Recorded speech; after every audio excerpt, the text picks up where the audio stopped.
part two. This is part two, just picking up where I left off at.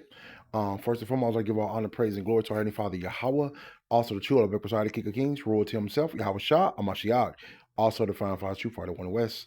This is for the Kings, come back at you yet one of the lesson. Of course, the lesson 10 to the 12 tribes of the nation of Israel, which consists of the so-called African American blacks today, so-called as Latinos, and so-called Hispanic today, and also Native American Indians, so-called.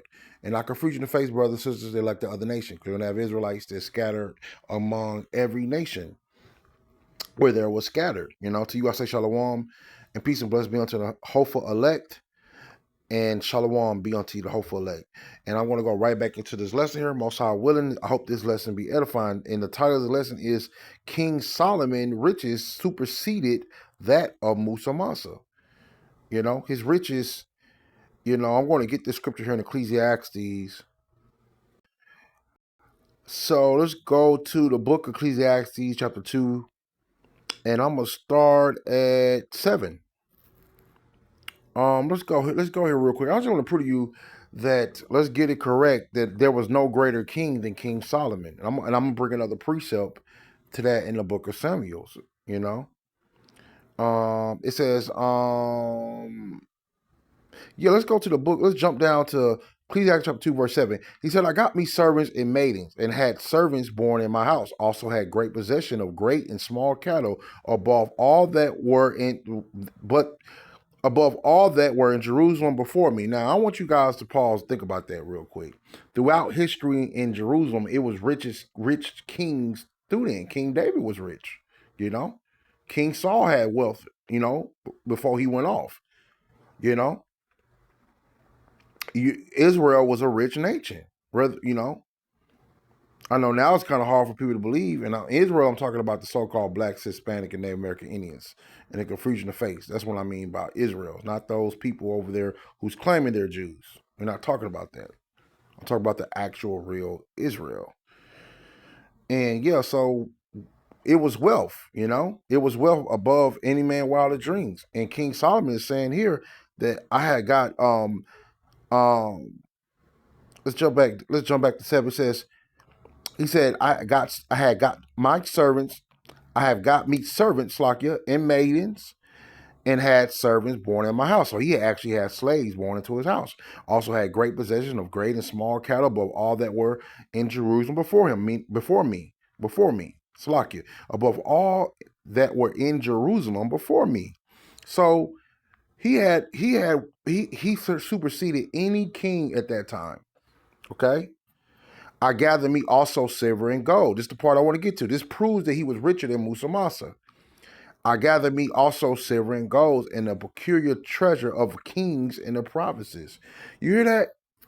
I want y'all to marinate on that real quick. Just think about that. I gather me also silver and gold and peculiar treasure of the kings in the provinces. You know what a provinces is? If you ever watched the movie The Titanic, Jack, it was Jack and it was other woman, whatever, I forgot her name, Jack and Rose. Well, when they escaped on Titanic ship, she had something called the ocean, the blue ocean, because the astronomers and the historians try to find this diamond, because it had, not only did it have actual value, it had legacy value, providence value. So King Solomon had provinces like that. Nicholas in Titanic, the blue ocean. I advise you, brothers and sisters, to check it out. If you haven't seen the movie, you can see that it's called the blue ocean. It was called the heart of the ocean, and the diamond alone was worth within the millions. But then you add the historical value to it. That's what you call a provinces, because not only is it value within itself, but it also have history. Another example would be something like what's another history? Another example, like even though we know she's not the queen. She's a heathen, but like somebody who, like over there in England, the so-called king over there, which he's not a king, he's a heathen. those they had a treasure that they stole from over time in history. With that history that comes with that jewelry is called a prophecy. It's something that's a trademark. It's historical. It's historical, like the first McDonald's. The stock in McDonald's is worth X, Y, and Z, but the historical value that's to that stock adds that much value to it because it's the original of something. So King Solomon had the prophecies. So he had riches of other provinces, meaning he had riches from other kings. Let's read that. I gathered me also silver and kings and the peculiar treasure of kings and of the provinces. You know? So he was ruling on a whole entire level. So it's an insult.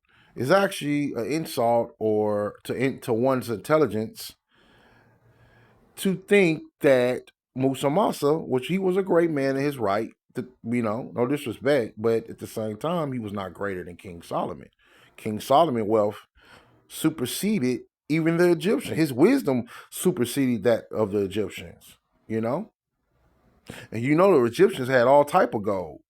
But King Solomon knowledge and wisdom superseded that of the Egyptians. And and they had all type of things that was made in gold. Just throughout time in history, man, there was no greater king than King Solomon. Let's prove that here in Samuel real quick, and I'm gonna get ready to close it out. I'm not gonna make this lesson long at all. So let me get the second precept here. Okay, so let's go to.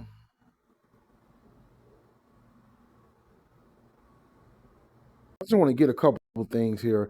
This is First Kings chapter 4, verse 29.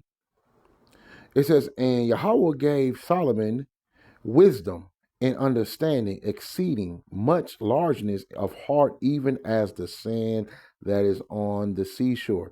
So the abundance that King Solomon had was that of the sand of the seashore. Now look here, man. Can you count the sand of the sea? No. That's the type of level of wisdom and understanding that King Solomon had. Much enlarged the heart, even as the sand that is on the seashore. That's high level wisdom, knowledge, and understanding. So this proves to you that King Solomon was the greatest king that ever lived. And he also was the richest that ever lived. Man, I did a college course one time when I was in college. I'll never forget. It just amazed me when I was doing this course I was taking in college. And we was doing historical facts. It was a history class, social history, I believe it was, something like in that name of that fashion. And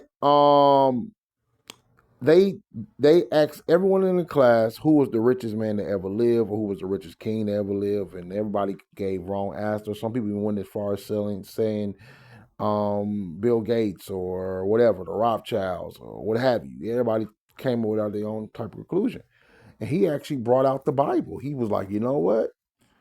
King Solomon was the richest man to ever live. And it blew my mind that he actually taught that history. I found that to be very interesting. I'll never forget that class I had when I was in college. Okay, so I'm going to go to Second Chronicles chapter 1, verse 3. Let me make sure I got the right chapter here. I believe it's in the book of Kings.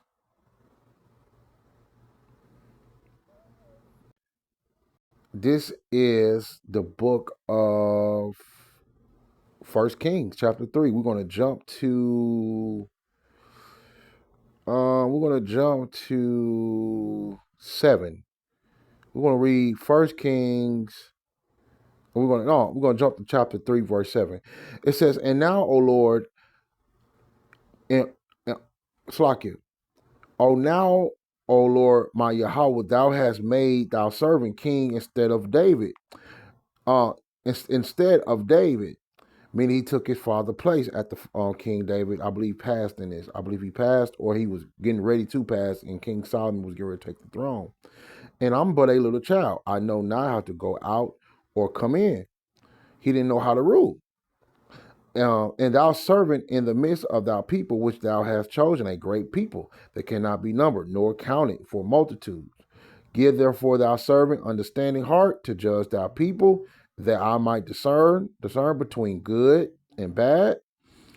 For who was able to judge this thou so great a people?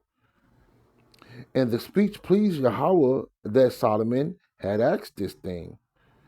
And Yahweh said unto him, because thou hast asked this thing, hast not asked for thyself long life, neither have asked riches for thyself, nor hath asked thy life of thy enemies, but hast asked for thyself understanding to discern judgment. Behold, I have done